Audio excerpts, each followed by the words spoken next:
गवार वाला काम करे में बड़ा मजा आवेला ना। गवार मजदूर के साथ रहत रहत तू मजदूर हो गल बड़ा। अगर मजदूरी करे करला तो इतना काहे पढ़ला लिखला। प्रिया अपना जवान के लगाम दा। का गलत बोलता नहीं, मजदूर के मजदूरे बोलब ना। प्रिया वो हमार भाई है। भाई है तो का गवार है। प्रिया लक्ष्मण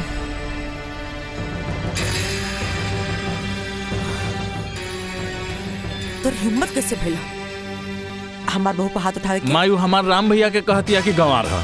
और का गलत कहलस है? अरे पढ़ल लिखल पड़े तो मालिक का काम करू। माई लेकिन वो तो भैया के शोभा देता ना। तो ठीक बा, जिंदगी भर ओकर नौकरी करू।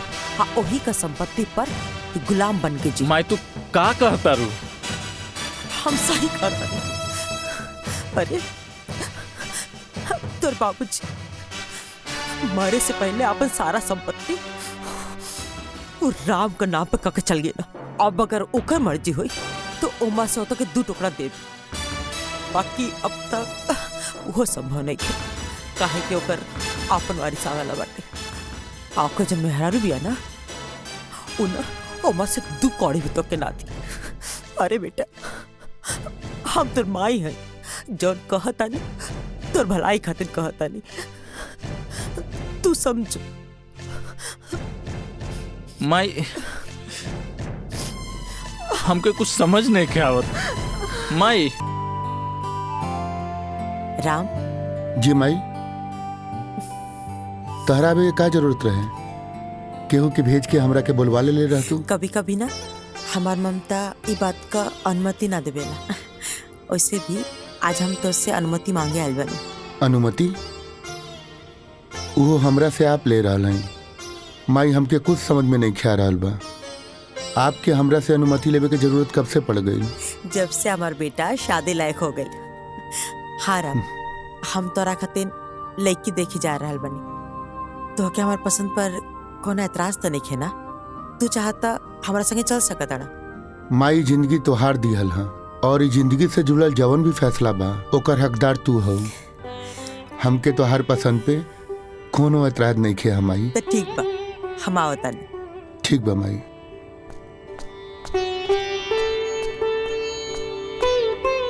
तनी बिटिया के बुला दे। बस आ ही रहल बिया बिटिया।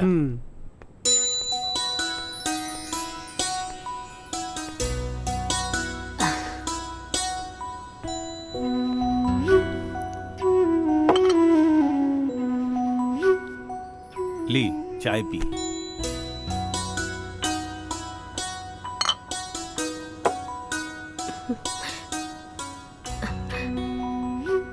दीदी ई लोग के पास कोनो पैसा वैसा नहीं के। 2 लाख के झारखंडी कार से आइल बाड़े लोग।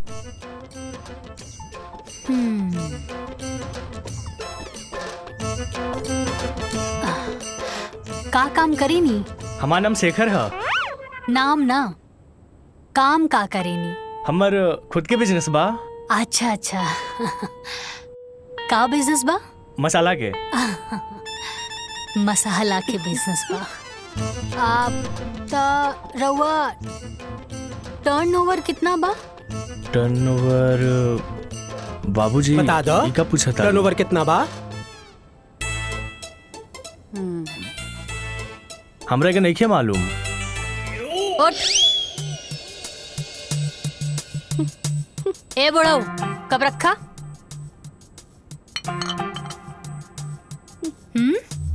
धोखेबाज। अरे ई लोगन के ना बाबूजी कोनो बिजनेस नहीं खे, ना मसाला के ना कुछ। अरे हमके तो लागता कि आटा के चक्की भी ना बा इन लोगन के लगे। ई लोगन के जब टर्नओवर के मतलब नहीं खे पता तो ई लोगन के का मालूम बा? और अभी ले तू लोग बैठल का बाड़ा? उठा उठा। अरे बाबूजी लड्डू ले ली। अरे निकला यहाँ से। निकल बाहर। चला, तू तो बेइज्जतियां करवा देला। चला। अरे बेटी ई का कइलू तू? अरे बाबूजी एक नंबर के फटीचर आदमी बाड़े और के लेके आयल रहे ऐसा रिश्ता? हाँ अरे कामधारी काका। ई कामधारी काका के पास भी ना कोनो ढंग के काम नहीं खे। जैसे वो फटीचर बाड़न ना वैसे ही फटीचर रिश्ता भी लेके आवेलन।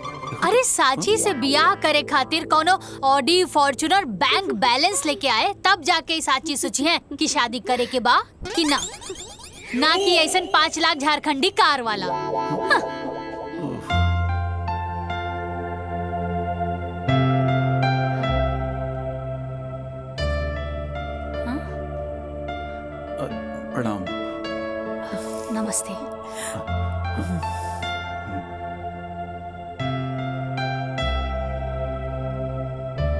काका रवा एकदम सही कहत रानी है।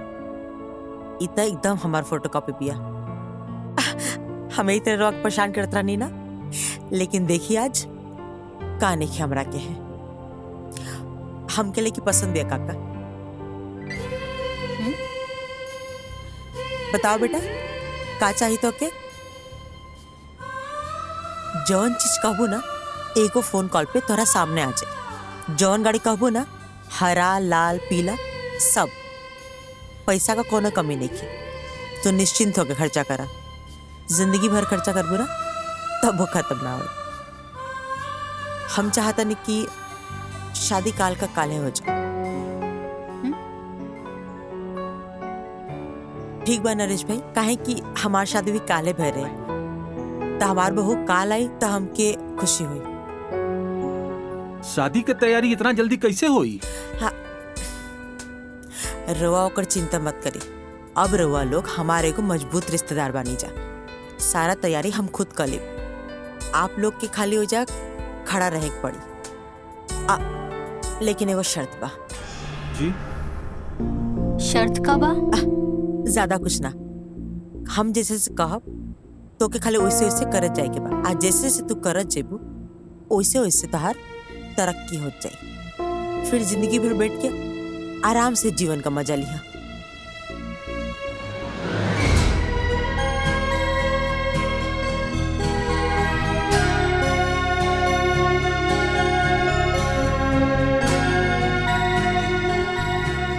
कुछ कम होता बता दे जा।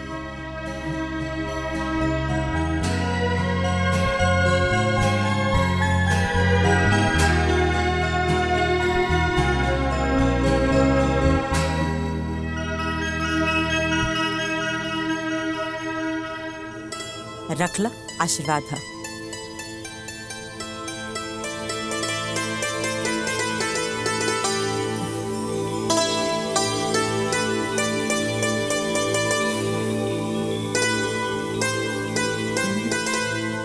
अब तो शादी तय हो गई। हाई लीजा मिठाई पूरा मोहल्ला में बंटवा दीजिए। ठीक बैठे आज्ञा दीजिए। खुश रहा। चला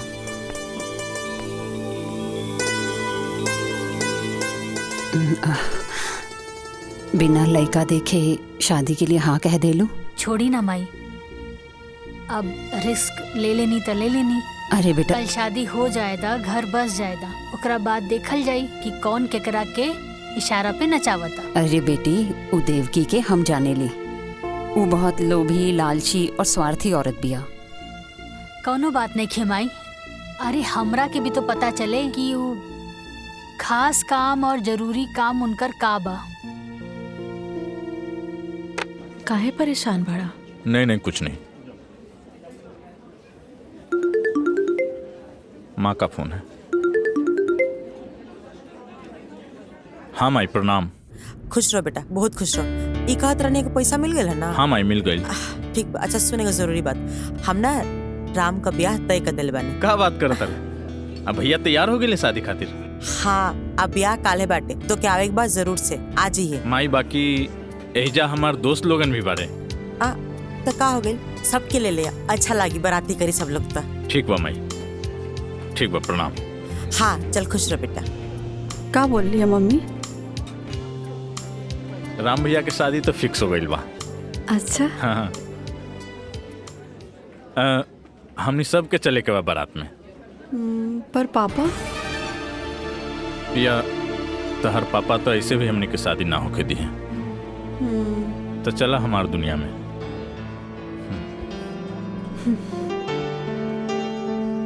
सोच ल जाइब तो फिर आइब ना। कोनो बात नहीं खे, जे होके हम देख ले। पक्का? पक्का।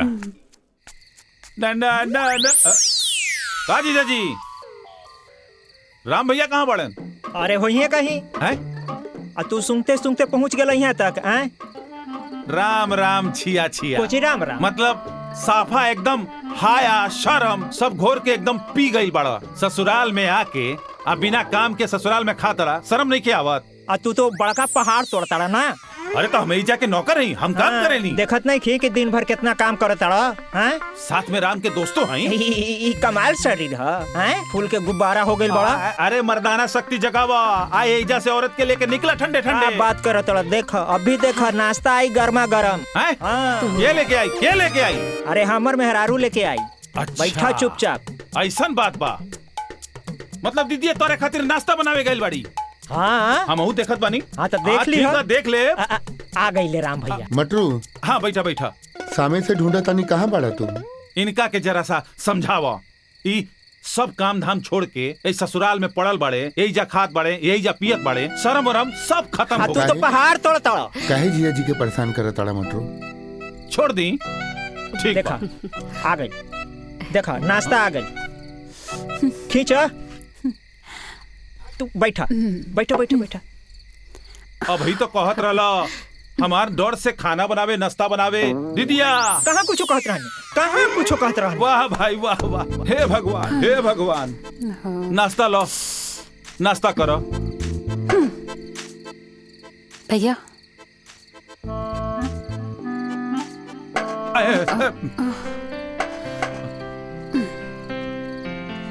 प्रणाम। खुश रह।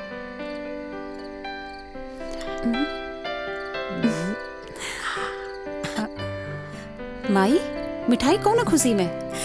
खुशी ई बाटे कि हम अपना राम का ब्याह तय कर दिल बानी। अब ब्याह काल्हे बाटे। माई, लक्ष्मण की कॉल कैलू? हाँ हाँ, तोरा लक्ष्मण के फोन कर दिल बानी। ऊ कल आ जाई, तो परेशान मत हो। फिलहाल तो हमरा संगे चला, तोहर कपड़ा खरीदे के बाद। चला।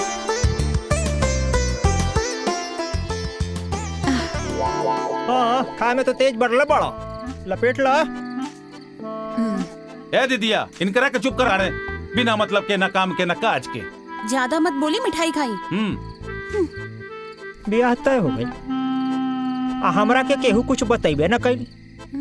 कबो कबो तो संदेह होला कि हमहू ई घर के दमादे न हई, कि कुछ और है। बतावा, अभी कुछ कामो न कैनी है, आ कल बियाहो बा, न कपड़ा सिलवनी आ न कुछ खरीदारी करनी। समय कहाँ बा? वाह वाह वाह। जेकरा लगे ई घर में खाली समय ही समय बा, वो कहता कि हमरा लगे समय ही नहीं खे। है ना? अरे अपने ब्याह वाला कपड़ा लता पहन के चल चलिए बराती। अच्छा और का? ठीक है बा। हाँ अरे चुपचाप चली ना यहाँ से। जा जा निकल जा। धीरे बोला तो गलवा के नस फट जाए। हाँ चला निकला। अरे मिश्री मलाई खैला और कैला तन बुलंद, अब खैया शकरकंद।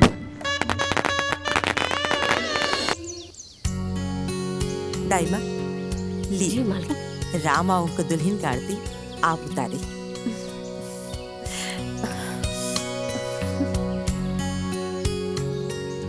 घर में नया बहू के आरती एगो नौकरानी करी का? इन नौकरानी ना, हमार दाई माँ बड़ी। दाई माँ मतलब नौकरानी ही होला ना? दाई माँ का करबो दुल्हन, राम इतना ना दाइमा दाइमा के उनके प्यार करने की। अच्छा छोड़ा जायदा, कोनो बात नहीं। तू आवा, कलश की लात मार के भीतर आजा।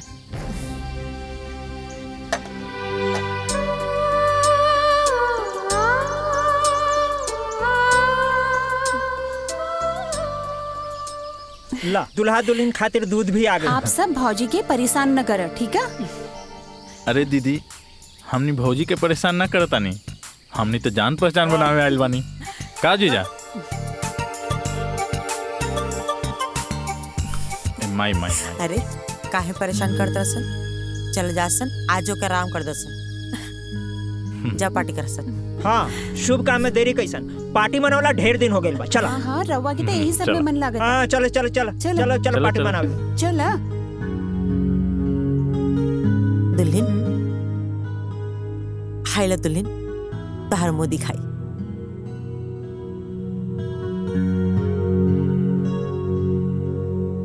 पूरा 5 लाख कहा। आज से तो के कुछ भी जरूरत हुई हमके बता दिया, तहार पूरा ख्याल हम रखम।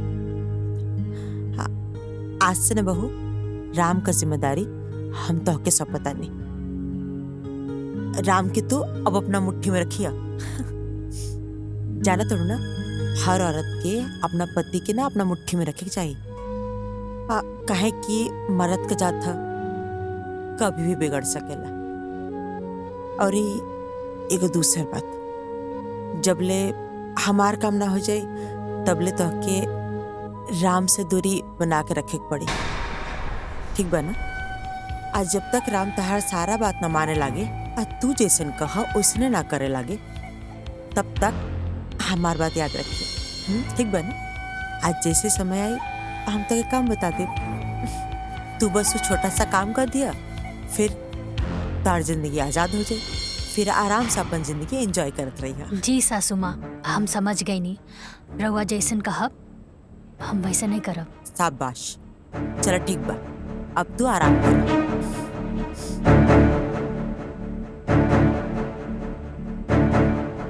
कैसन माई बिया जे अपन बेटा के ही अपन पतों से दूर रखे के बात कर दिया। बिया त लोग घर खानदान बढ़ावे खातिर करे ना लोग। खैर हमरा के का करे के बा, जे हुक्म चलावे के बा चलावे दा।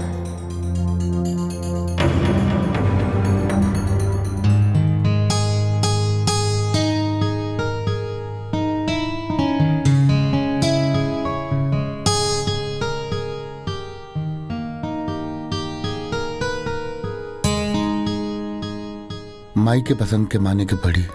ऐसा लगा था कि आसमान से चांद उतर के हमरा सामने आके बैठ गइल बा। अखिया खोलबू,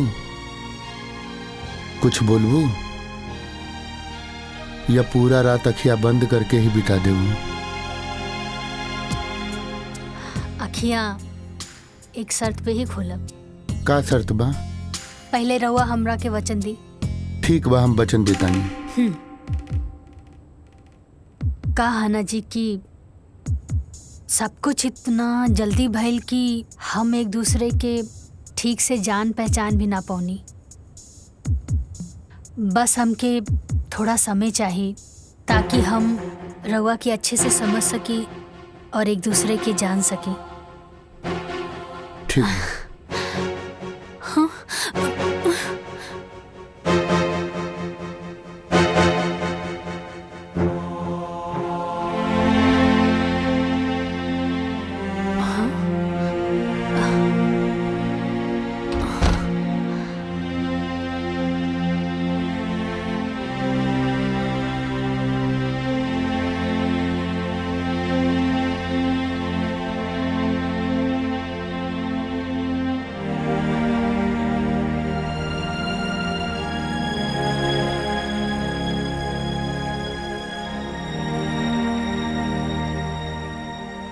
हमरा के माफ कर दिया।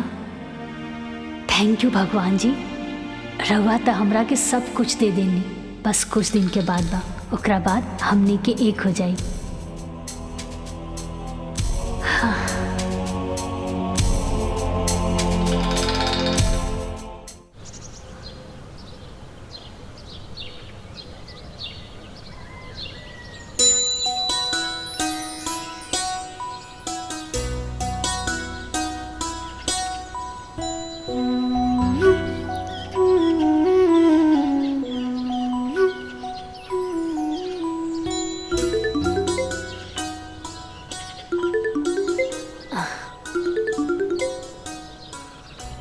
माई प्रणाम।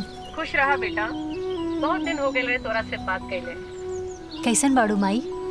हम एकदम ठीक बानी बेटिया, तू बतावा। हाँ हाँ सब ठीक बा, हम हो ठीक बानी। और साची तोहर सास कैसन बिया?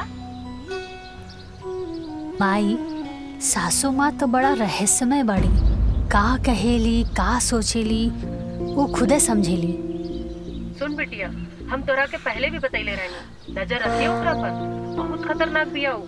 अच्छा ये सब छोड़ा माई, ये बतावा कि बाबूजी कैसन बाड़े? ठीक बा बेटा। पूछत रहले कि साची के फोन आयल कि ना? ठीक बा माई, अब हम फोन रखा तानी, बाद में बात हुई। ठीक बा? ठीक बा।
बेटा जी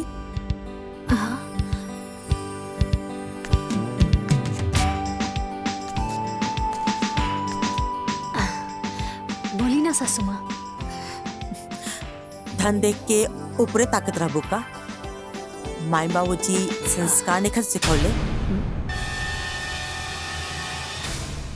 सॉरी।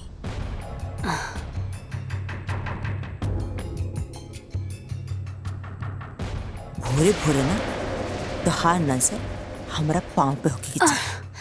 आ ओकरा बाद दाई माँ का संग किचन में। आ बाकी काम देखे खातिर त अभी हमार हाथ पर सलामत बा। ठीक बा ना? बकरा के माई कब तक खैर मनाई। आज राउ टाइम बा, चलाला हुकूमत। कल हमार आई त हम बताई। दुखा गल का? कोई बात ना, आगे से ध्यान रखिए। आगे से हमसे पूछे बिना उन्हें मत जिया। काहे सासू माँ, भूत प्रेत के वास बाकाओं में? जितना बोला जाता ना उतने सुनल करा। ढेर दिमाग लगावे का जरूरत नहीं है। ठीक बना?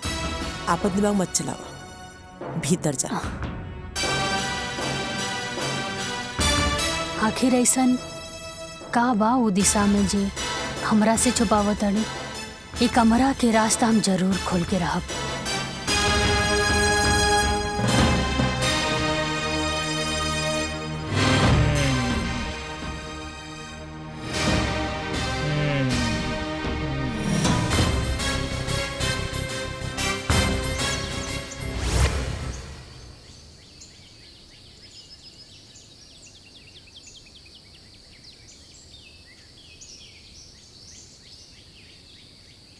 भौजी तने एक मिनट। हाँ बोली ना पाहुन, का बात बा? बैठे। अब बैठे। बैठी ना रहुआ। तब कहीं भौजी का हाल चाल बा? हाँ पाहुन, सब कुछ ठीक बा। कैसन लागल घर दुआर और इमे रहे वाला लोग सब? हमरा छोड़ के बताएं। सब केहू अच्छा बा। घर द्वार भी बहुत अच्छा बा। हमरे जैसन खा गई नहीं ना धोखा। एहिजा के लोगन के चेहरा गोर बा, बाकी दिल काला। हमरा दिल बिल्कुल साफ बा, गोर बा। रउआ सोचत हो खब कि काला कलूटा सुखड़ा आदमी के कि मंदाकिनी कैसे मिल गई? लंगूर के अंगूर कैसे भेटा गई? हाँ कैसे बैठा गई? मोहब्बत भौजी। हाँ मोहब्बत में आंधर हो गई रहनी है। वही मोहब्बत के चक्कर में ओकरा से बियाह कर बैठनी। ओकरा माई के चक्कर में, ओकर माई के मीठी मीठी बात में मुहा के घर जमाई बने खातिर तैयार हो गई नी भौजी। हमरा का मालूम रहे कि घर जमाई के साथ साथ ये जेल खाना के भी मुंह देखे पड़ी। ये अच्छा खासा चलता फिरता आदमी जेल खाना में बंद हो गई। अभी जेल से कैसे मुक्ति मिली है भौजी, कुछ समझ में नहीं खे आवत। पाहुन रहुआ चिंता मत करी, सब कुछ ठीक हो जाई। ए जी कहाँ बानी? अब का होल तहरा के? सुनी, रवा देख ली, हम अपन काम निपटा के आवत। ठीक बा भौजी।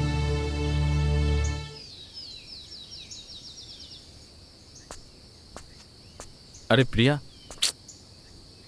अभी तक तू तैयार ना भइलू? चल फटाफट तैयार हो जा। जौकी लोग भी तैयार हो गए हैं, छोड़ दी है तरह। चला, ताकि तू फिर वहां आके हमारा इस्तेमाल कर सका। एक बात कान खोल के सुन ले लक्ष्मण, तार झांसा में बहुत आ गई नहीं। अब यहाँ से हम कहीं न जाए। हम घरे जाए के सारा रास्ता बंद हो चुकल बा। प्रिया, हम तहरा से कहले बानी हम माई से बात करब। तू काहे इतना टेंशन लेता रू? कह दिया नी ना कि हम कहीं ना जाए, मतलब कहीं ना जाए। तू जाके पहले माई से बात करा, फिर हम यहाँ से कहीं जाए। बहुत हो गए लक्ष्मण तुहार। हम कहनी है ना बात करब, तू समझत काहे नहीं खूब? बस ठीक बा। ये बात सुनत सुनत हमके 5 साल बीत गए। अब बहुत हो गई। अब तुहार हम एक भी बात बर्दाश्त ना करब। तू जा अपन माई से बात करा और सारा बात क्लियर करा। तब हम यहाँ से कहीं जाइब, वरना तू भूल जा कि हम कहीं जाइब। अब तो तुम्हार भाई के शादी भी हो गई बा। ठीक बा ठीक बा ठीक, दिमाग अपन शांत रखा।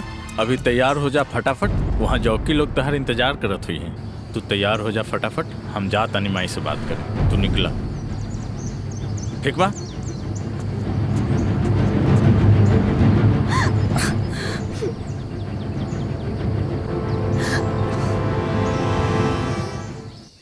ई मटरुआ त दिन पर दिन लापरवाह भइल जाता। अभी ले खाना लेवे ना आइल। राम के खाई में देरी होता।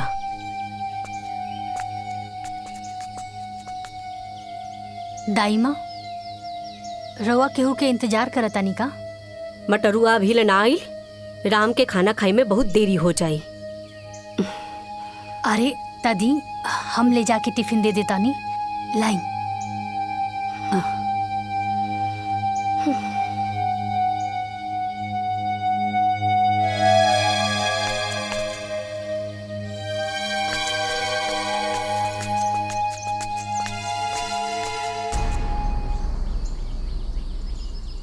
बेटा जी, पति पर प्यार उमड़े लागल बा का? सासू माँ, रवे तो कहले रानी ना कि अपना पति के मुट्ठी में करे के बा। बस ये सब उहे के प्रयास बा। शाबाश, ई भइल ना बात। कहा तक का चाहिए? हमके तो बस राउर आज्ञा चाहिए। ठीक बाटे, आज से राम का टिफिन तू ही लेके जेबू। जल्दी जा, वो तो के गोदाम में भेटैया। अनाज जाए के समय होता ना। ठीक बा, और ये हमार बात याद रहे। जा। जी सासू जी।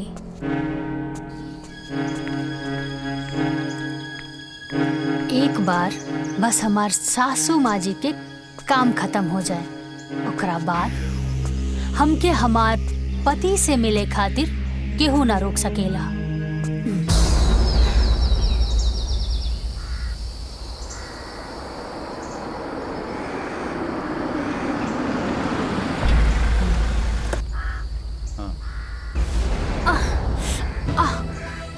आराम से उठो, बिल्कुल आराम से। रुका, हम डॉक्टर के बुलावतानी। चलिए।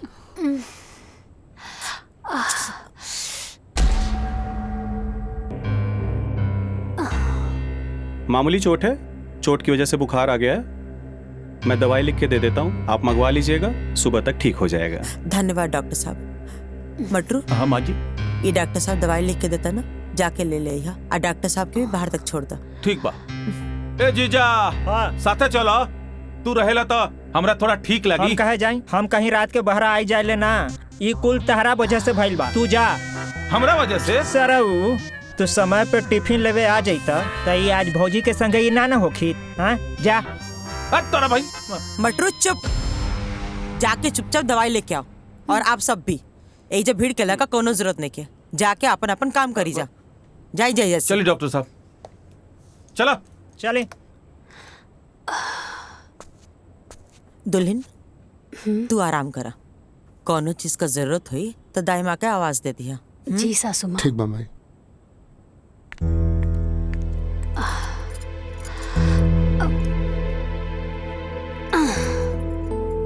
अरे रहे दी ना रहुआ, हमके कम्बल दे दी।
सांची।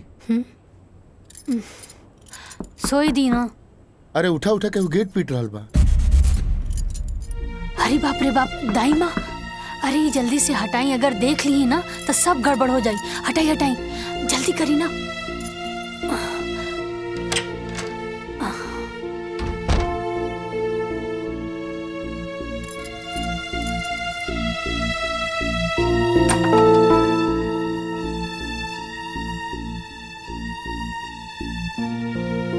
अभी ले तू लोग सुतल बाड़ा जा, ली चाय पी ली।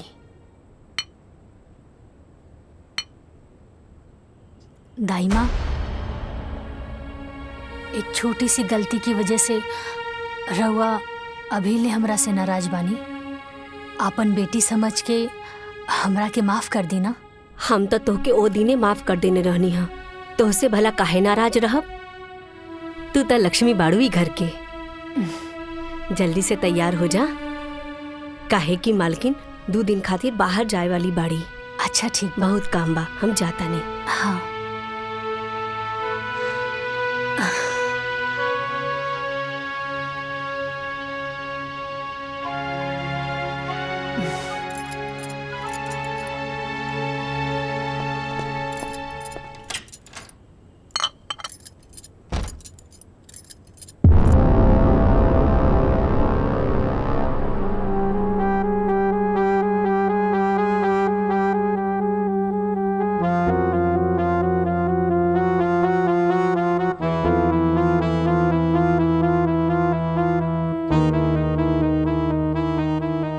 चमक धमक के बीच में ई जंग लगल ताला, कहीं कमरा में कोनो राज तो दफन नहीं खे।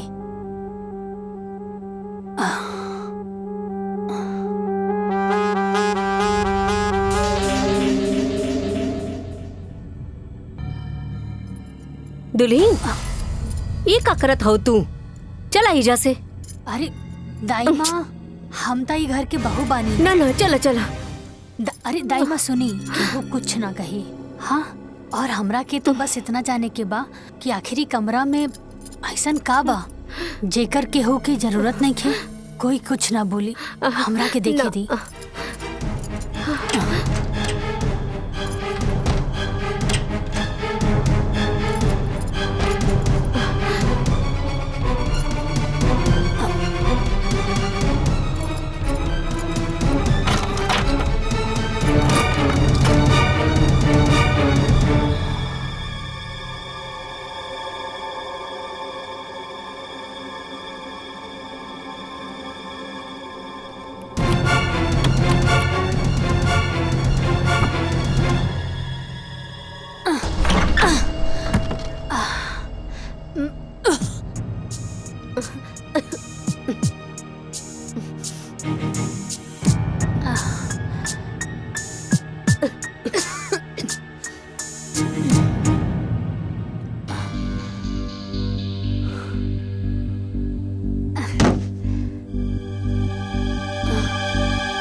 दाई माँ,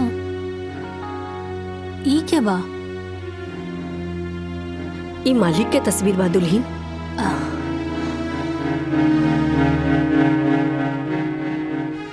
घर के मालिक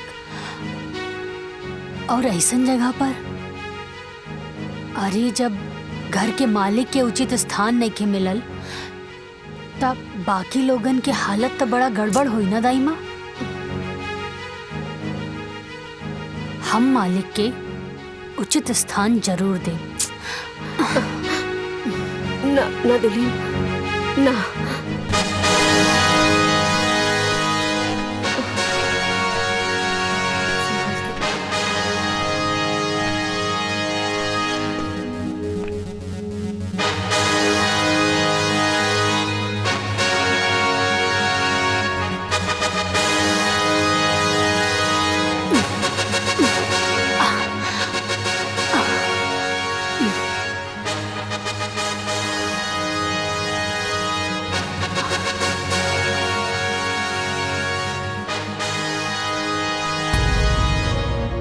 दाई माँ अब देख ला, घर के मालिक के उनका उचित स्थान मिल गई। एक काम करी, ई पेंटिंग के हटवा दी यहाँ से, ठीक है? ठीक बा दुल्हन।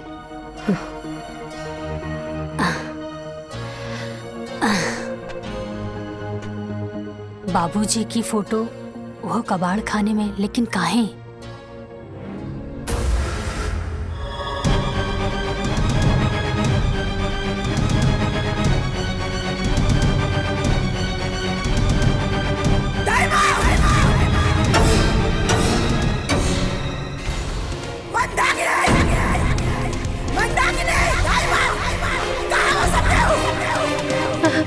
हाँ मलकिन, कहाँ भाई माई?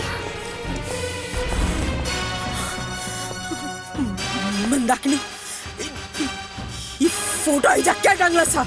हाँ? अरे बाप, क्या डांगला सा ये फोटो आई जा? पता ना भाई। हाँ? अरे ये फोटो का हाथ गोड़ डाला, आपने आग टंगा दिला? हाँ? ठाकुर साहब के फोटो ता हम ही लगौनी है। तो इतना हिम्मत? हाँ? केकरा के लगा? अपना हद से ऊपर उठेगा ना, कोशिश मत कर, ना तो ऐसा पर कतरब कि तू दोबारा उड़े लायक ना बच भी। समझ में आ गई?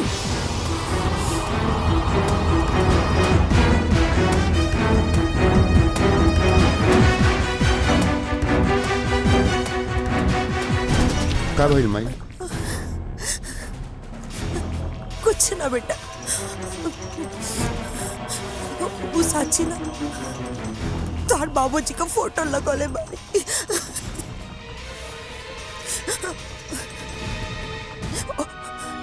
वही खातिर शाबाशी देत रहनी है।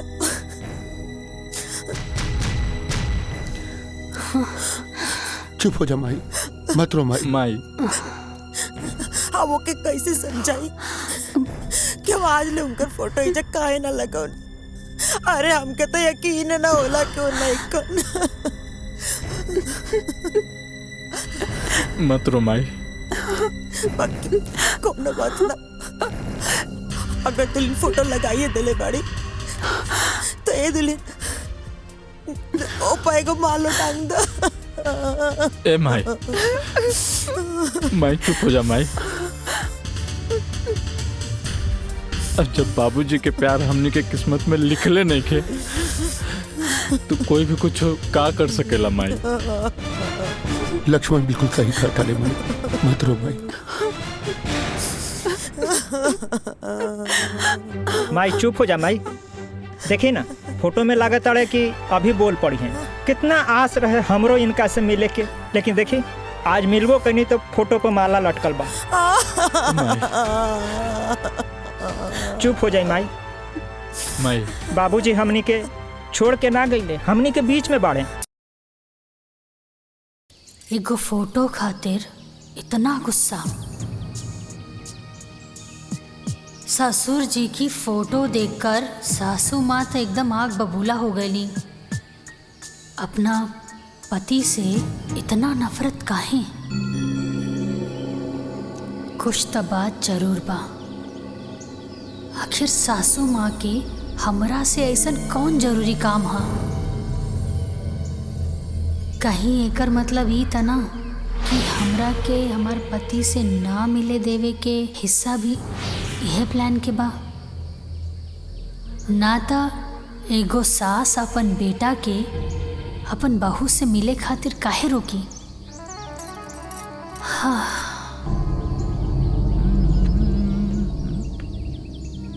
भाभी, भाभी, भाभी। अरे देवर जी आई। का भाभी, भैया के याद आवता का? ना ना देवर जी, ऐसन कोनो बात नहीं खे। तो फिर इतना स्ट्रेस में तो पहले कबो ना दिखात रहने। का बात बा, तबीयत ठीक बा ना तोहार?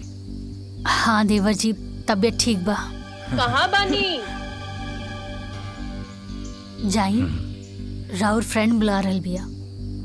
जी आवत।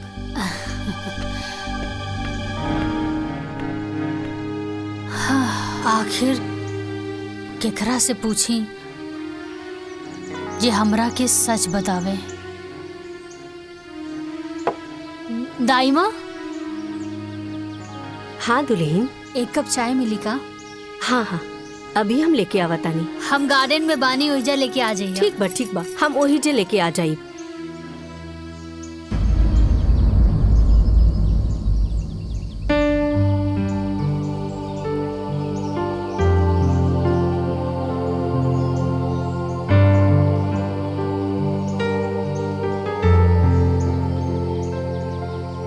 दुल्हन, हाँ हाई चाइला।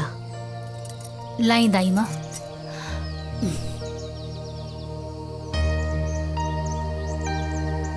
दाई माँ, का दुल्हन? अगर रवा से हम कुछ पूछब त रवा बुरा तो ना नु मानब? ऐसन काहे कहत हो? पूछा। दाई माँ, रवा ई हवेली में कितने साल से काम करत बाड़ू? जब से राम के जन्म भई तब से ये हवेली में हम बानी। हाँ।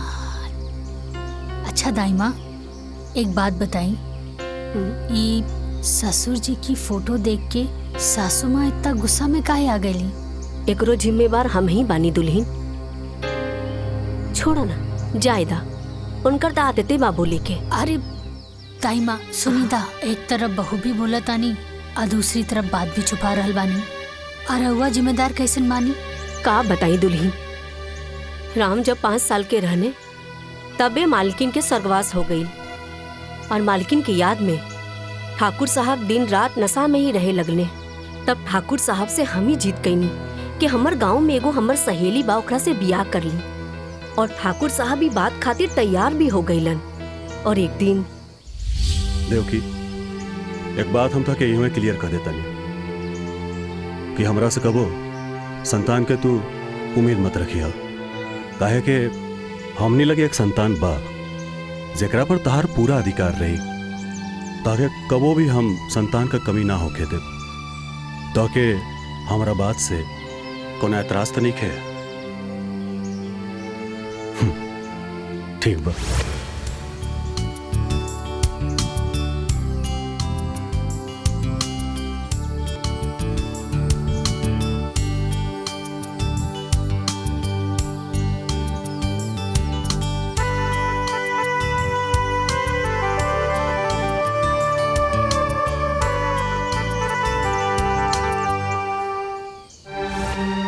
फिर का भइल? ठाकुर साहब जी के साथ का भइल? ठाकुर साहब के तो बड़ा दुख भरल कहानी बा दुल्हन। फिर देवकी के जीत के आगे ठाकुर साहब हार गईले। देवकी, कौने धर्म संकट में डाल देलू? हम तो से पहले ही कहले रहली नू कि हमके और बच्चा ना चाहिए, और फिर कहता नहीं कि एकरे बारे में ना सोचा। ठीक बा ठाकुर साहब, हम भी अभी ना जहाँ था देवकी, दाएं ने खबरदार, जन्मर एक बात कहलू।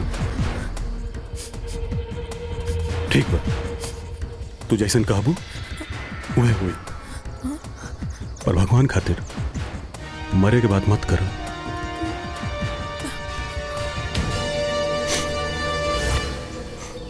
और कुछ महीना बाद देवकी अपना कोख से 2 बच्चन के जन्म दिहली, एगो लइका और एगो लइकी। अपना बच्चा के मुंह के देख राम के प्रति रवैया बदल गई। ठाकुर साहब भी देख के बहुत दुखी भइले, और हमरा से एक ही बात कहले कि गीता, हम ई बियाह कइके बहुत बड़ा गलती कर देनी, लेकिन कोनो बात ना बा, हम ई गलती के अपना जीते जी सुधारब, और एक दिन वकील के बुला लेने।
उर्वा काका ले रनिया हाँ सौतेली ना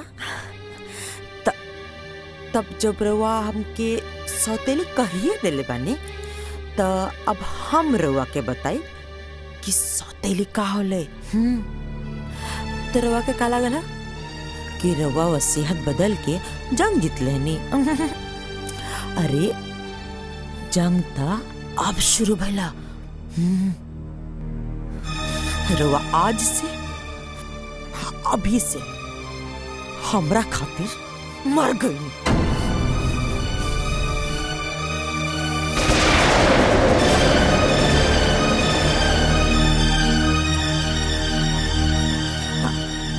रवा के का लागल ई जो एक्सीडेंट भइला वो इत्तेफाक रहला। आहा वो हम करवले रहनिया।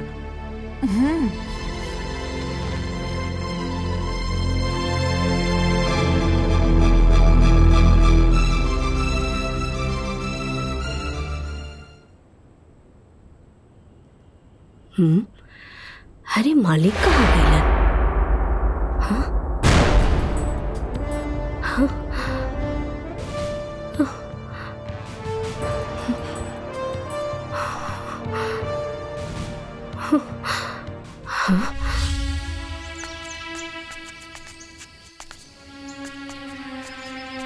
ओकरा बाद ठाकुर साहब कहाँ गईनी?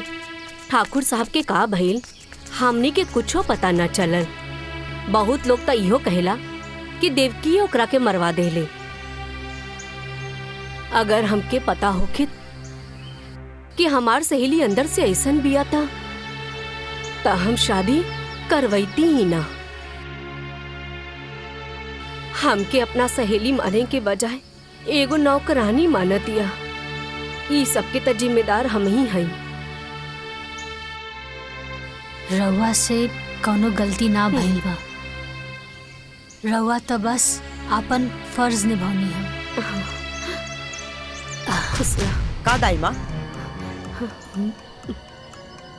तोरा लगे कुछ काम नहीं खेका?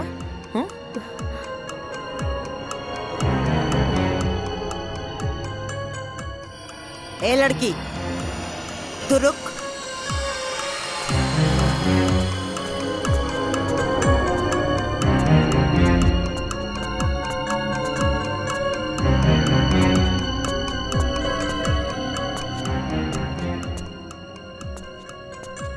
बेटा जी इसन कौन विशेष मीटिंग चलत रहा कि सुबह से साझ हो गई? सासू माँ आज तक हम रउआ से कबो कुछ पूछनी है का? आपका हवा पानी बदले खातिर भी हमके राउर इजाजत लेवे के पड़ी। एगो फोटो टांग के हमके उल्टा जवाब देके हमरा खिलाफ जाके तू साबित का कल चाह तड़ो। तो हर 2 कौड़ी का औकात हम चुटकी में बर्बाद कर दे। जहाँ साइल बढ़ू ना ओइजे उठा के फेंक दे। सासू माँ हम इतना मूर्ख नहीं थे। हम ही घर में बियाह करके आइल बानी और रहल बात औकात के ता आज भी ई घर में हमार औकात राउर औकात से ना बहुत ज्यादा बा।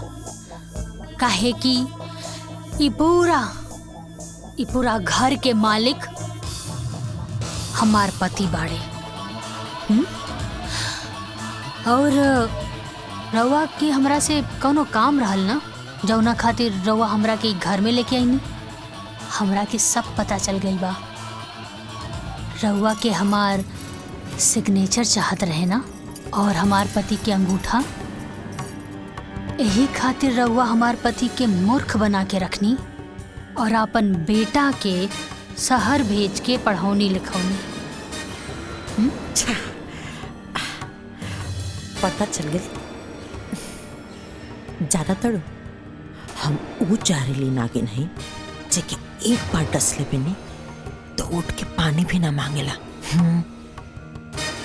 सासू माँ नागिन प्रजाति के तर रउआ पार कर देनी ए में कौनो शक नहीं खे।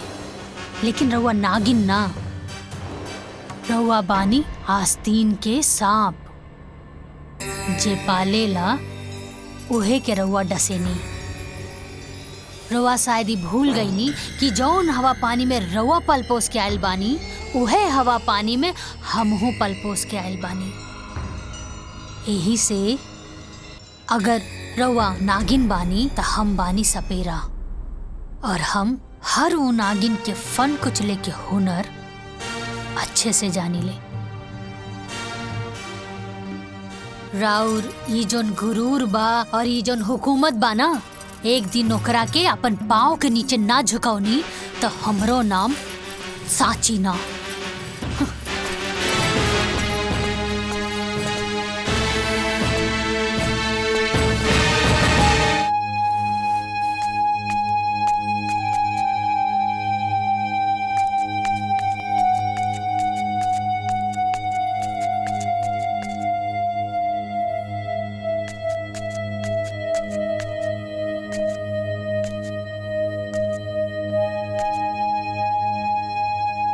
भौजी सुनी ना, 1 मिनट सुनी ना।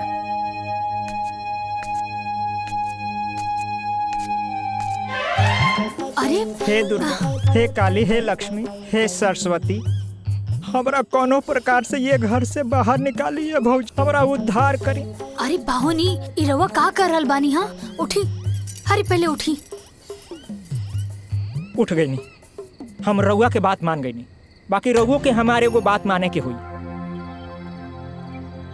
बीए पास, पढ़ल लिखल है, अपन पैर पर खड़ा होखल चाहता नी, बिजनेस करल चाहत बानी, लेकिन वो हमार सास हमार राह में कुंडली मार के बैठल बाड़ी। भौजी कुछ उपाय करी।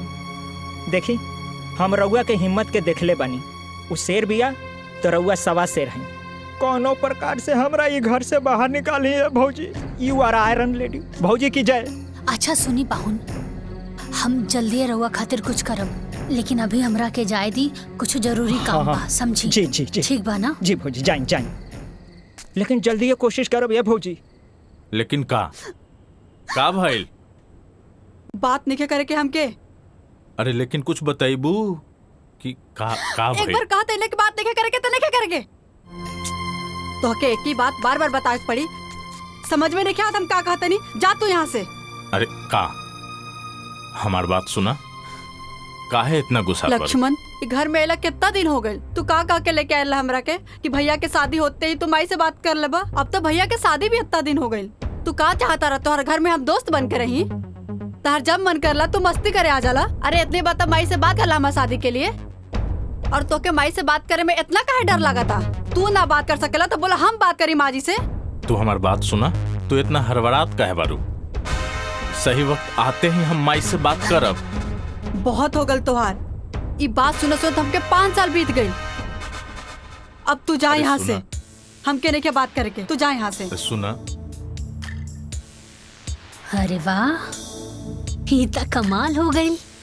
देवर बाबू शहर से डिग्री ना बीवी लेके आयल बाड़े, और ये खबर से घर वाले बेखबर बा।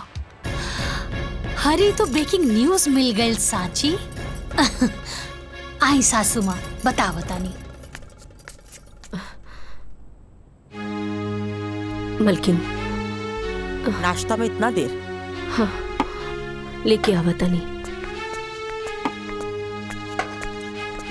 यहाँ कोई नाटक मत करिए, ओके? पीछे लड़ियाल चला तारू।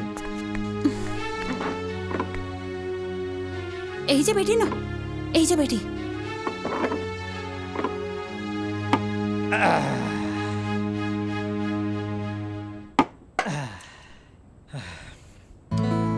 भूख लागल बा।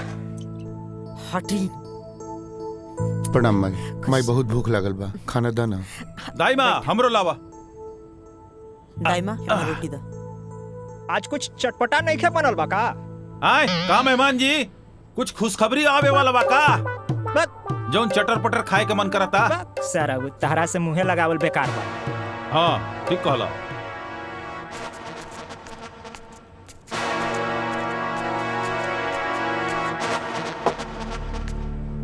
दाई माँ हमरो दा भूख लगल बा। हाँ ठीक बा।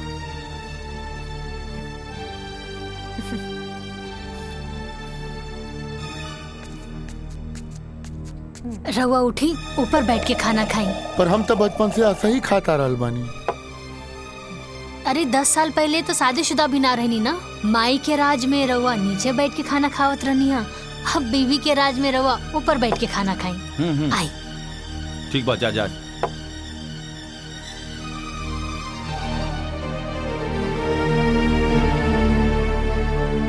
आई बैठी।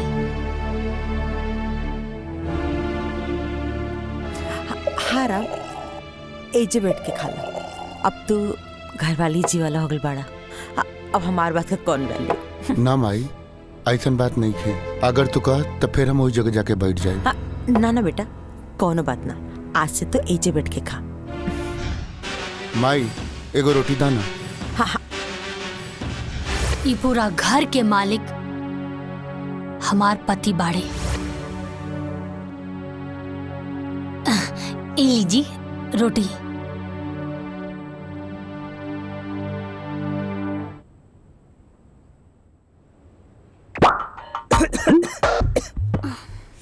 कितना तीखा भाई सब्जी।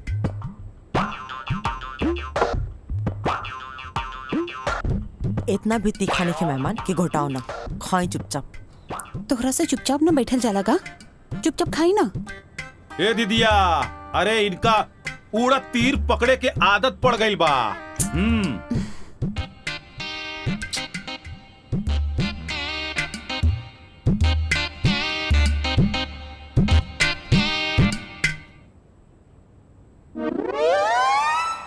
देवर जी,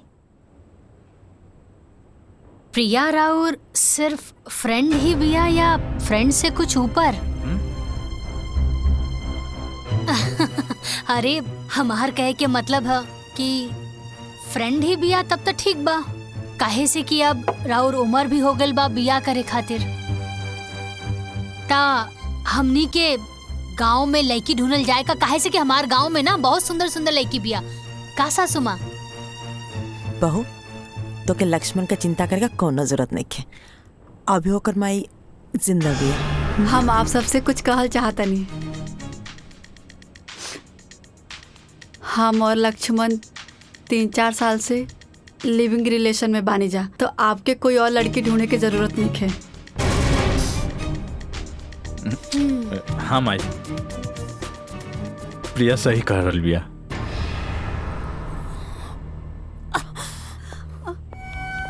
माई माई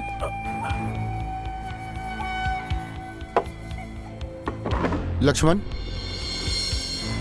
लक्ष्मण, जा जाके माई से तू माफी मांगा। भैया तू हो चला ना। ना हम न जाए, तू जाके माफी मांगा। ठीक।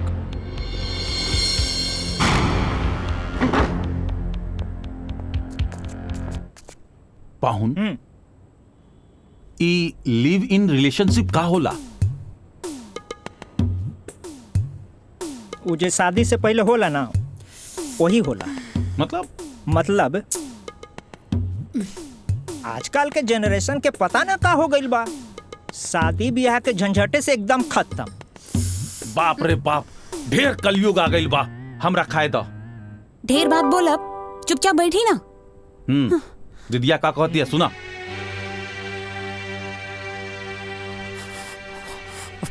पानी सर से ऊपर जाए लागल बटे, अब जल्दी कुछ ना कुछ करेगा पड़ी।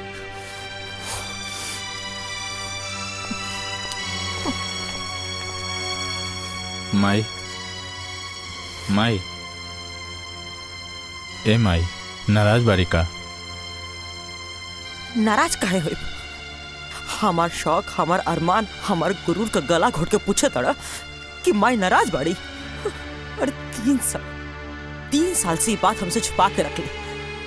आज जब बतावे का बेरी आयल है, जाके दूसरा से बोल ले हा, तो उन्हीं का ठान के रख ले बड़ा संगा कि हमार अरमान पर पानी फेर कर हम बसन।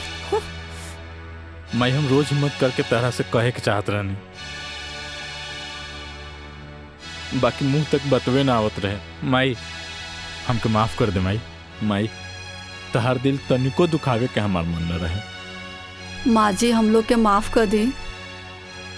अब तू देखत जा सच्ची, तो से ई घर का झाड़ू पोछा अगर ना करोनी ना, तो हमरो नाम देवकी ठकुराई नहीं।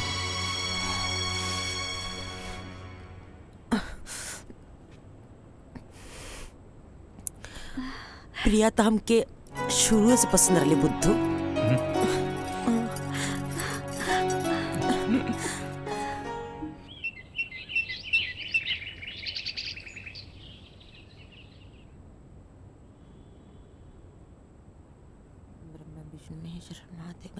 विश्वनाथ गंगे हर महादेव गंगे काशी विश्वनाथ गंगे हर महादेव गंगे काशी विश्वनाथ गंगे हर महादेव गंगे काशी विश्वनाथ गंगे हर महादेव गंगे काशी विश्वनाथ।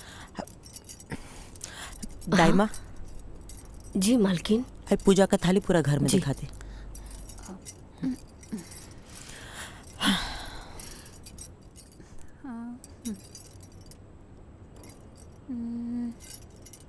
प्रिया बहू।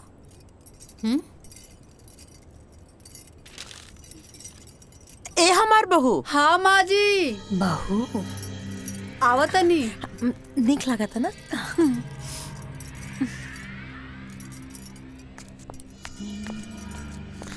प्रिया पे बहुत अच्छा लगी। झांक लेता नहीं। हाँ माँ जी। आओ ना हमारा लगे बैठा। हमार चांदनी है बहू। अब देखो प्रिया, तू हमके पहले तो कुछ ना बतौलू तो हमके ढंग से स्वागत करे के भी मौका ना मिलल।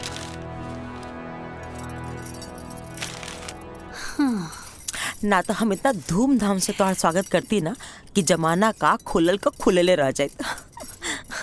बाकी कौन बात ना, अभी भी देर नहीं के भइल।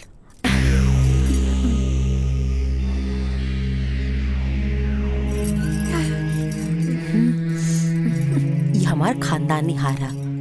तब तक तू एके पढ़ना और धीरे धीरे ना हम तो के ई घर का गार्जियन भी बनाते।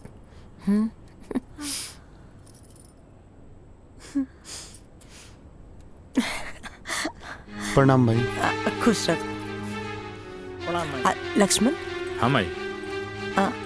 प्रिया का मम्मी पापा जी के ना संदेशा भेज दो कि हम लोग से रिश्ता का बात कर चाहते नहीं। माई हम तरह से बोले के भूल गई नहीं। प्रिया के माई बाबूजी हमेशा खातिर छोड़ के चल गई ने।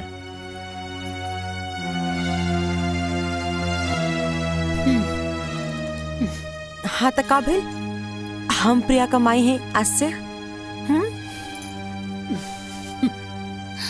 अरे राम, तो इजा काहे बैठल बड़ा? जाके पंडित जी के बोल दा तहार छोट भाई का ब्याह तय हो गइल बा। ठीक बा माई, हम जाके अभी पंडित जी के बुला के लावतानी। सांची तू हो जा, माई के काम में हाथ बटावा। जी हाँ सांची। अरे हमरो के केहू कुछ बताई कि हमरा का करे के बा। हमहू ई घर के दमादे हैं, हमरा का करे के बा। शादी ब्याह के माहौल बा, ज्यादा कूदी ना। चली तैयार होई। चला चला, एकरा में घबराए के कौन बात बा। चला।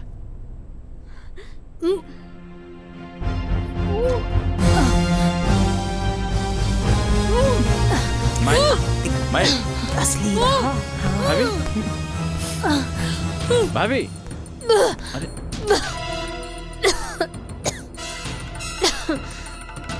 अरे तहार खुशी देख के मुंह बनावतिया। चाय दे जरूरत दिया। हाँ तो हई देख, हई सन हमारा लगी कम से कम 10 को बा। का भइल भाभी? भाभी ठीक तो बानी ना? हाँ देवर जी हम ठीक बानी, बस उल्टी आ गई। भाभी डॉक्टर बुलाई का? अरे ना देवर जी हम ठीक बानी। और रउआ ऐजा का करत बानी? राउर तो शादी के बाद चला था ना, जाई तैयारी करी। भाभी हम ठीक बानी, रवा जाई। ठीक ठीक बा।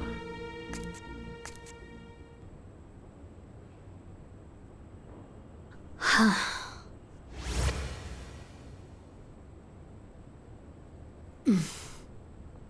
सांची हम का भइल, तोहार तबीयत ठीक बा ना?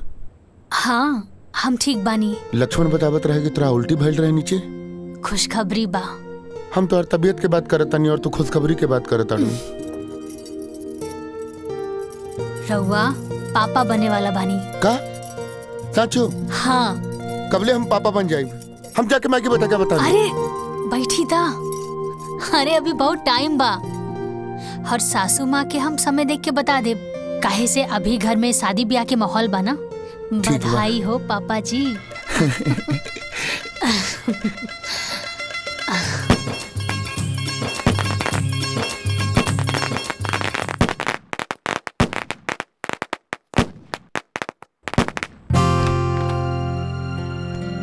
प्रिया, हम आवतानी भाभी के देख के।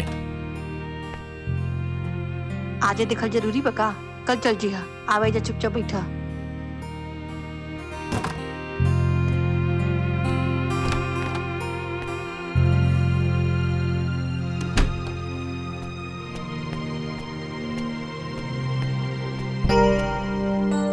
का भइल भाभी? ठीक तो बानी न रहुआ? तबीयत ज्यादा खराब हो गई बा लगता। भाभी कहीं तो हम डंडार हेल्थ में कॉल करके डॉक्टर से अपॉइंटमेंट ले ली।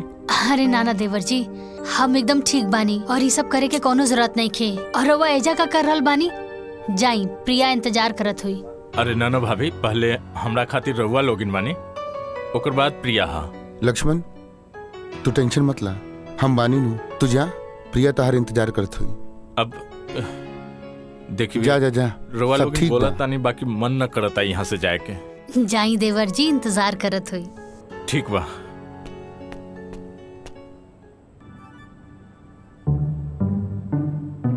एक बात बताई, सच में हम बड़ा किस्मत वाला बानी जी, हमके ऐसन देवर जी मिलल बड़े। हाय तोहार मुंह दिखाई। बहुत अच्छा बा, बहुत यूनिक बा। लक्ष्मण कहाँ बा प्रिया? उ गइल बड़े साची भाभी के देखे, बीमार बड़ी। हमार तो अपने लेकर पराया हो गई बा। हमार लड़का मतलब? प्रिया, ओ राम हमार अपन बेटा ना हा। अरे उ सौतेला ह, सौतेला। हम बहुत कोशिश करेनी कि लक्ष्मण ओकरा से दूर रहो, लेकिन वो तो भैया भैया करके एकदम भगत बन गइल बा। अब तू ही सोचा दुल्हन, का हम इहे दिन खातिर ओके पढ़ौले लिखौले रहनी हा कि वो जाहिल गवार का पीछे पीछे घूमत रहो? हाँ, बाकी प्रिया, अब हम ये चाहता नहीं ना कि तू लक्ष्मण के अपना मुट्ठी में रखा।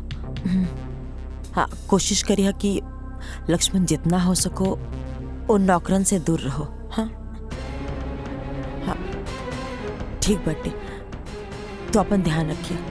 ठीक बा, आराम करा।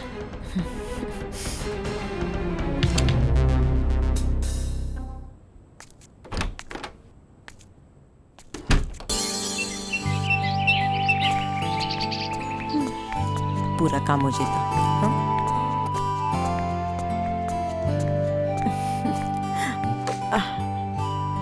प्रणाम माई। तू भी बैठ जा बेटा।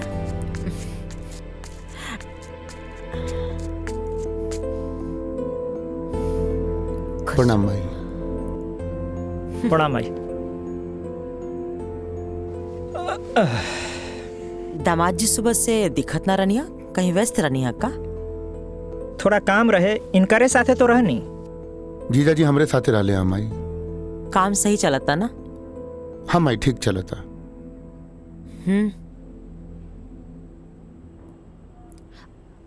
सुनी ना देवर जी। हाँ भाभी। जीजा जी के रवा लोगन से कुछ बात करे के रहल हा। हम कहाँ कुछ कहनी हा। हाँ, कहत रहनी है कि सिनेमा।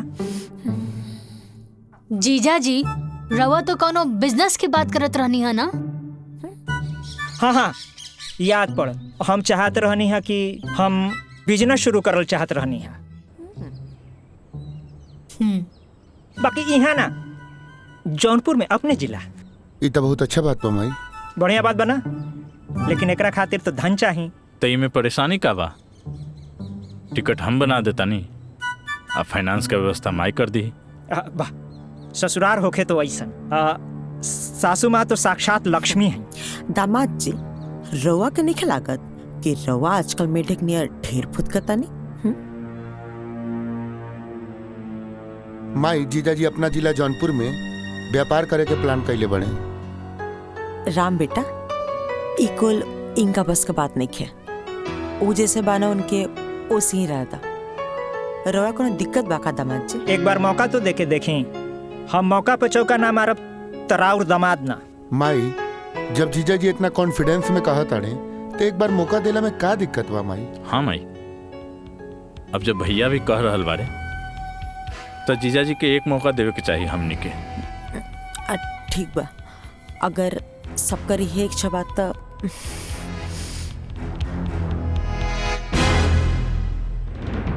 जिया जी हमरा टिकट बना देता नहीं। ला खाली हम अकेले थोड़े जाए।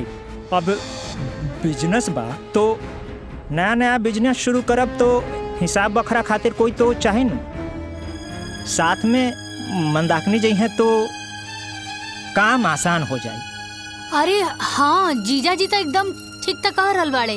अब देखी ना सासू माँ ससुर जी के गैला के बाद ये पूरा हवेली के खानदान के बिजनेस अकेले संभरले बानी। कुल हिसाब किताब अम्मा जी अकेले देखत बानी और हमनी के भी देखी हमनी कैसे पूरा अपन ससुराल के जिम्मेदारी उठावत बानी। अब अगर मंदाकिनी जीजा जी के साथ में जई हैं तो उनके बिजनेस में बढ़ोतरी होई ना। का अम्मा जी सही कहा तानी ना? तो ठीक बा जिया जी, हम दोनों जना की टिकट बना देता नहीं। हाँ देवर जी कर दी।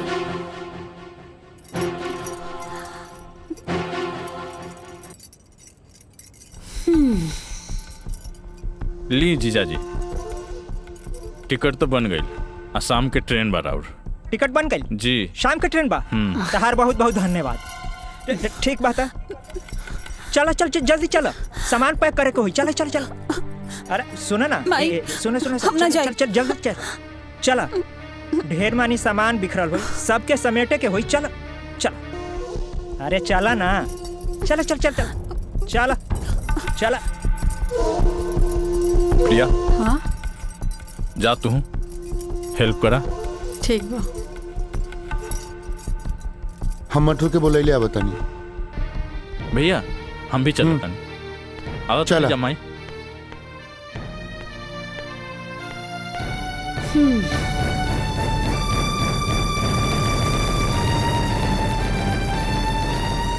तो के कर खामियाजा भुगते पड़े लड़की। भोगी तो अब रउआ सासू माँ, और देखत रही कैसे एक एक करके सब के होके रउआ से दूर कर दे।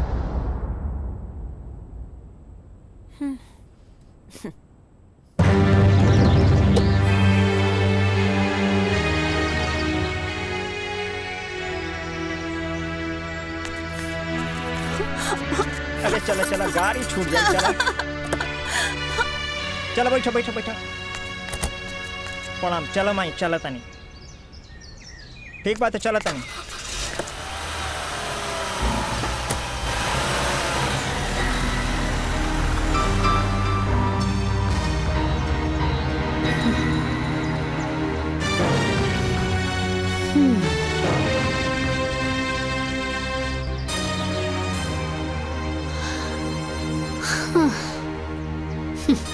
ए मटरू रुको रुको रुको।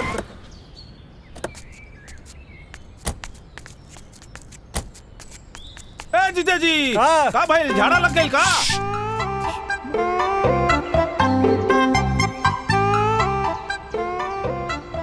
हे भगवान, हमरा ससुरारी के रास्ता के मुंह ना देखे के पड़े।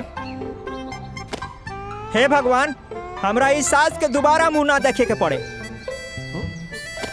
हे भगवान, यहाँ के सारा अनौती पनौती सब यहीं रह जाओ। एक सेकंड हो गई हो गई। सबसे बड़का पनौती के तो लेके जाता कहाँ? अब हमरा का मालूम कहाँ ले जाता? चलो चलो जल्दी चलो। ट्रेन छूट जाई महाराज।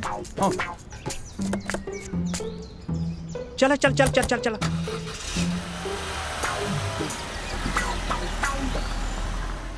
दाई माँ, ये फोटो देख के लागता कि इनकरा के कहीं ना कहीं हम देखले बानी, लेकिन कहाँ देखले बानी याद नहीं के आवत। देखले तो बानी कहीं ना कहीं। याद करके बतावा दुल्हन, कहाँ देख लू हा?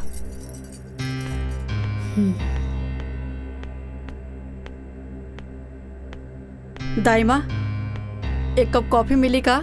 हाँ अभी लावता नहीं। ठीक बा।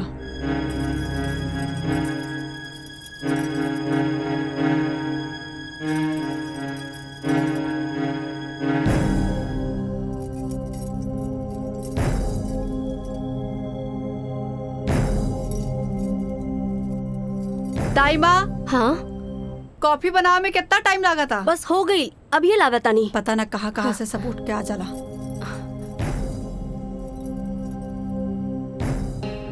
इला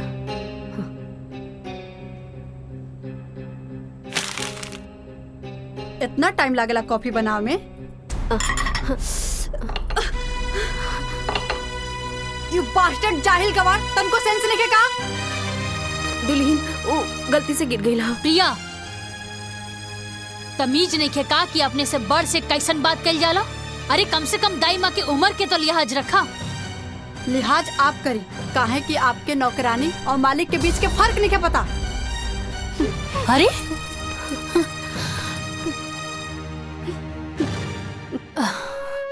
दाई माँ, दाई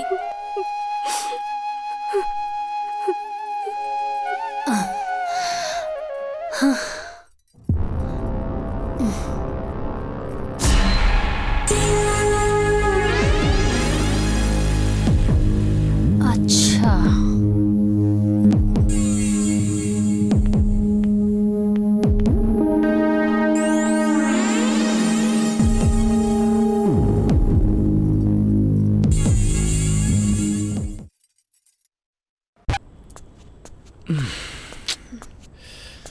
अरे वाह, का बात वाह, आज तो कुछ ज्यादा ही सुंदर लगा तारू। का भइल? प्रिया चलो हमके टॉवेल दे, नहाए के पड़ी, बहुत देह चुनचुनाता। जा जाके अपन भौजी से मांग ला। अब भौजी कहाँ से आ गई? प्रिया हमके तो कबो कबो लागत ना कि तू हमार पहले वाली प्रिया हो ही ना। शादी के बाद एकदम बदल गई लू। अरे चलो भाई टॉवेल दा, देह नोचता। देह नोचे चाहे माथा, गवार वाला काम करे में बड़ा मजा आवेला ना। गवार मजदूर के साथ रहत रह तू मजदूर हो गल बड़ा। अगर मजदूरिये करे करला तो इतना काहे पढ़ला लिखला?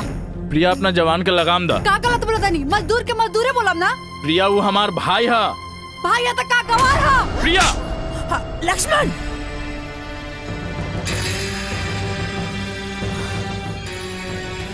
तोर हिम्मत कैसे भइला हमार बहू पर हाथ उठावे के? मायू हमार राम भैया के कहतिया कि गंवार है। और का गलत कहलस है? अरे पढ़ल लिखल पड़े तो मालिक का काम करू। माई लेकिन वो तो भैया के शोभा देता ना। तो ठीक बा, जिंदगी भर ओकर नौकरी करू, हाँ वही का संपत्ति पर गुलाम बन के जी। माई तू का कहता रू? हम सही कहता। अरे तोर बाबूजी मरे से पहले अपन सारा संपत्ति वो राम का नाम पे कके चल गया। अब अगर ओकर मर्जी हुई तो ओमा से होता के 2 टुकड़ा दे, बाकी अब तक वो संभव नहीं है। काहे कि ओकर अपन वारिस आवेला बाटे। आपका जब मेहरारू भी है ना, उन ओमा से 2 कौड़ी भी तो के ना दी। अरे बेटा, हम तोर माई है, जौन कहता नहीं तोर भलाई खातिर कहता नहीं, तू समझ। माई हमके कुछ समझ नहीं के आवत। माई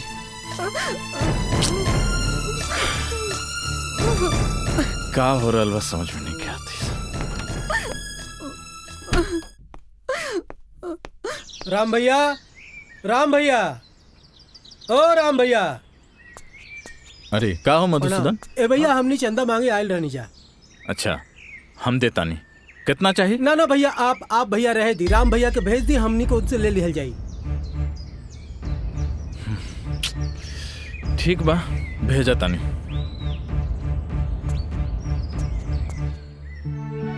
देखा राम भैया आ गए। भैया का भइल मधुसूदन? भैया हमने मंदिर में पूजा अर्चना खातिर चंदा मांगे आयल बानी। अच्छा कोनो बात ना, हर साल के तरह ए साल भी पूरा पूजा के खर्चा हमरा तरफ से ठीक है भैया। है ला पैसा। जी भैया। कोनो चीज में कमी ना होखे के चाहिए। ठीक है भैया। निसंकोच कोनो बात हुई तो बताइए। जी भैया, प्रणाम। ठीक बा। प्रणाम भैया। लक्ष्मण का भैया? नाश्ता कैला है? हो गई। हम मटरू भाई थोड़ा बाहर जाता नहीं काम से, तू खेते पे जाके पानी पटा ली है। भैया आपन काम ना खुद ही करे के चाहिए। ऐसे भी हमके अभी बहुत काम बा अपन प्रोजेक्ट पे। आई पढ़ाई लिखाई हम खेती गृहस्थी करे खातिर नेखे कहीं ध्यान रखिया। आदमी अधिक पढ़ला लिखला के बाद थोड़ा सा डिस्टर्ब हो जाला का। चुप छोट भाई बा चल। हाँ चला।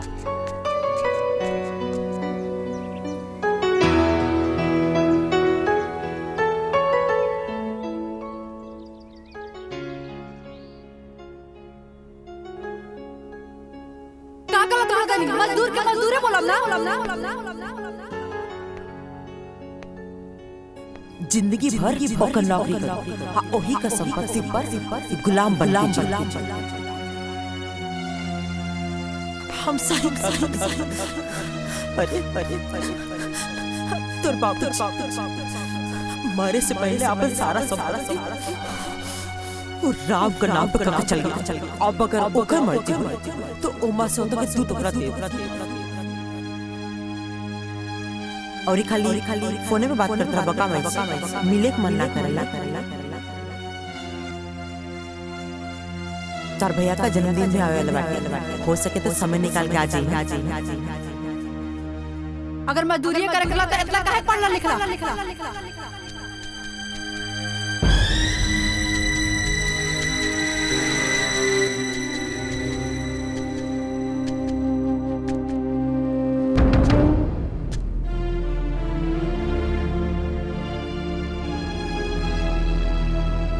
प्रिया तू ठीक कहत रहलू। हमार नाम के एक भी पहचान अपन गांव वाले के सामने नहीं है। तो के हम उहे न समझात रहनी। हाँ अब सही समय बाटे अपन मुट्ठी टाइट कर दे, न तो सब कुछ ना रेत का नियर निकल जाई। तो माई ओकरा खातिर का करे के पड़ी? विशेष कुछ ना करे के पड़ी, खाली वसीयत का पेपर पे राम से अंगूठा लगा के पड़ी, ओ लड़की से साइन करा के पड़ी। बस पूरा दौलत संपत्ति के सब कुछ के तो इकलौता वारिस हो जाए। ई काम हम आज का आज ही कर दे। राम के तो हम जैसे बोलो उससे कली, बाकी टेढ़ा खेर बिया लड़की। बाकी जो भी हो, आज तो फैसला हो के रहे।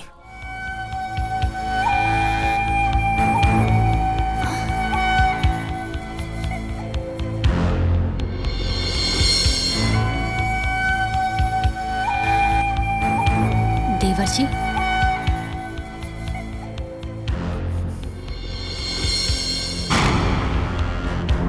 सासू माँ,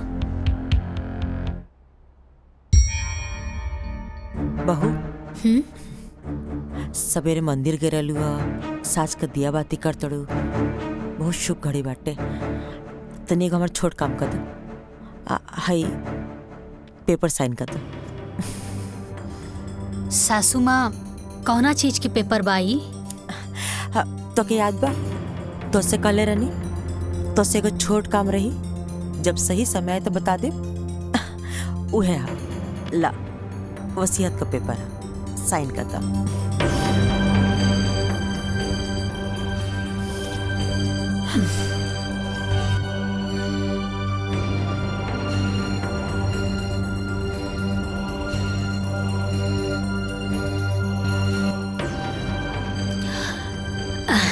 ब्रह्मा विष्णु महेश भी कहीं है ना सासू माँ, तब वो जाकर हम ही पेपर पे साइन ना करब।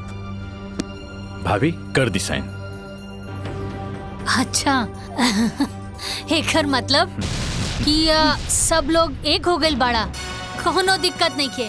रवा सब लोग मिल के भी ना हमरा सामने कुछ नहीं के। और सासू माँ, जब रवा हमरा से हारे लगनी तापन पतो और बेटा से मदद लेवे लगनी। अरे रवा के कुछ ता शर्म करे के चाहत रहे। हाँ, इतना प्यारा देवर जी के मन में भी रवा जहर घोल के रख देनी। अरे 6 बार भाभी, अगर एक शब्द भी और हमार माई के खिलाफ निकलल तो हमरा से बुरा कोई न होई। हाँ, हटी देवर जी हटी। भैया अब समय आ गइल बा, हुकुम के इक्का के।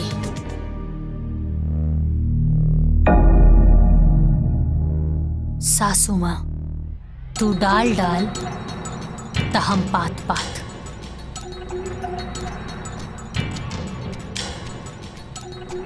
प्रणाम माई। खुश रहो। राम। हाँ माई। माई क्या बेटा? ठीक बा। कैसन रहा दिन? सब अच्छा रहे माई। बिजली ना रहे तो सिंचाई ना हो पाएगा। कल हम करवा दे। कोनो बात ना। राम जी माई। मुझसे कुछ मांगब तो अपने माई की देबा। माई सब तो तोरे बा, का चाही तारा के? आज तक तू हमरा से कुछो नहीं खे मंगलू। कुछ चाही नहीं, बस ये पेपर पर तारा अंगूठा चाहिए।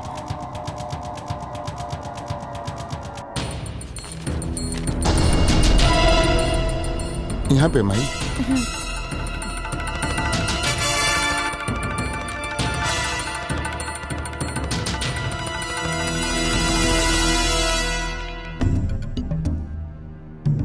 बस बस कह रहे बेटा कि अगर साची के बोल के भी साइन करवा दे तो अच्छा रहे।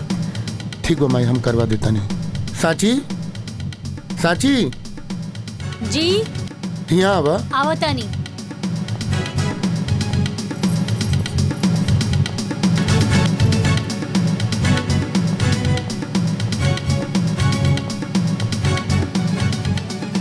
का भैल जी? साची है पेपर पर साइन कर दा। रउआ क देनी का? हाँ हम अंगूठा लगा देनी है।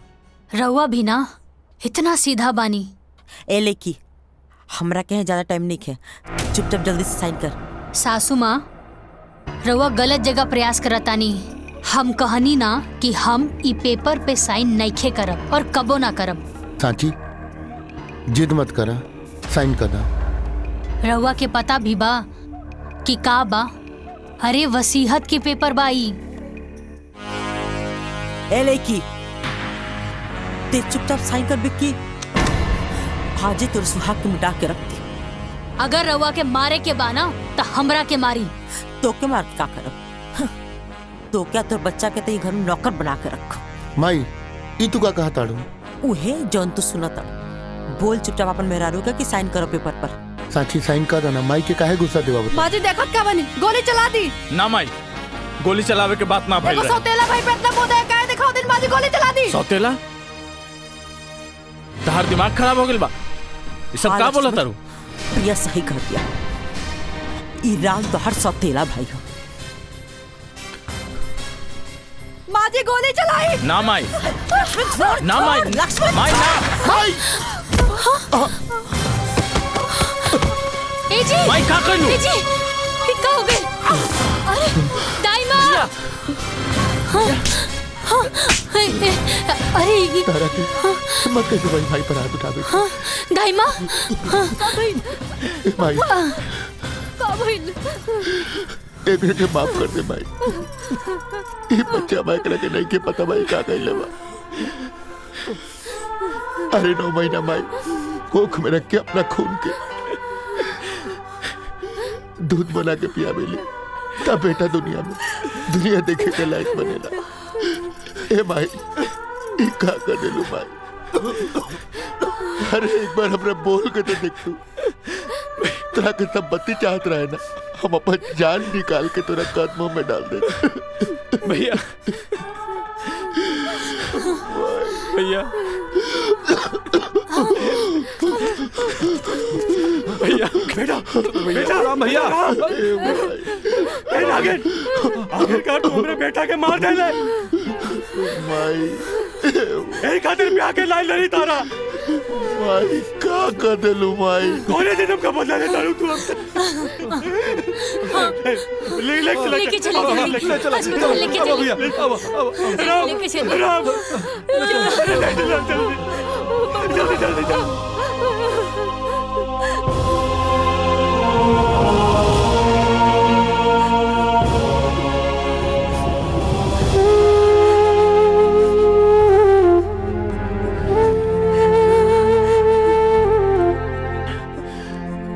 इतना बड़ा झूठ।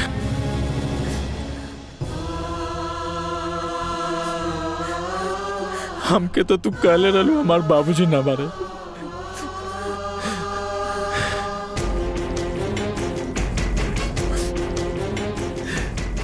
बाकी काहे माई, काहे ऐसन कैलू?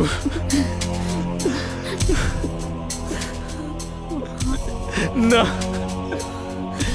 ना चाहिए हमके धन संपत्ति, घर दुआर।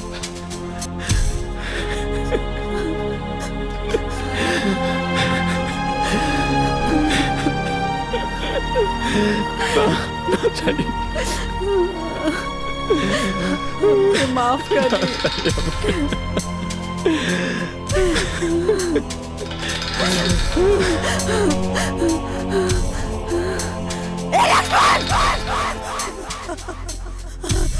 लक्ष्मण!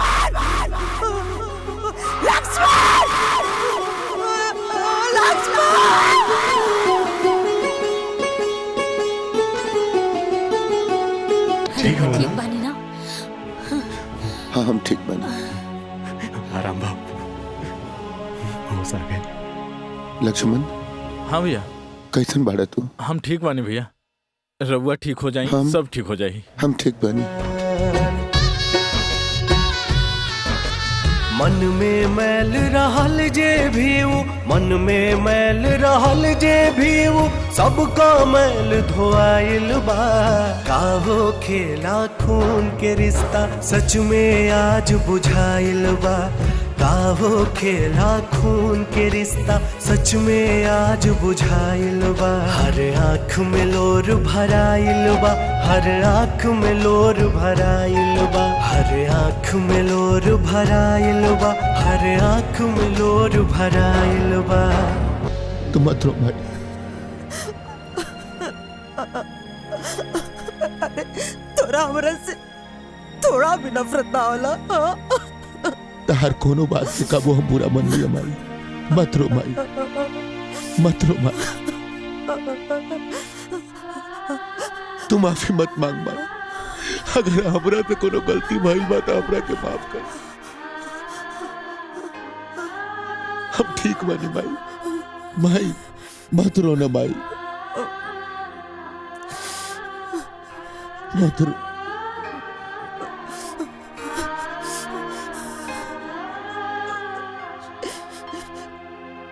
ठाकुर साहब,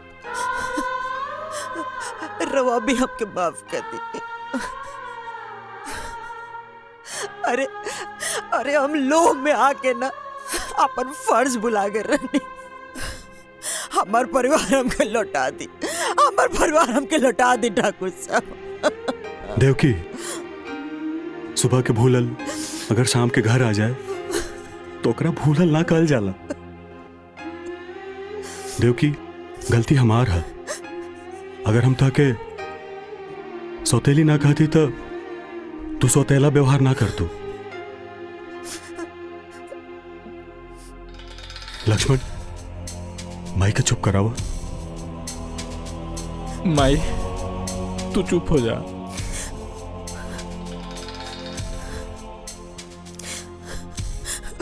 बहू, हम सबसे बड़ तो हार गुनाहगार बनी। अरे तू तो हमारा घर का लक्ष्मी रहलू, लेकिन हम तोरा संगे कितना गलत कही, कितना गलत। तो कि जौन सजा देवे के बा तू हमके दे दा, बाकी हमके माफ कर दा। माई, माई, रउआ के प्राश्चित कैला के कौनो जरूरत नहीं खे। राउर एक एक आंसू ई बात के गवाही देता कि रउआ निश्चल बानी। और माई कहल जाला ना कि अंत भला त सब भला। और सासू माँ, अब सॉरी माई, अब कौनो शर्त वर्त तो नहीं खे ना?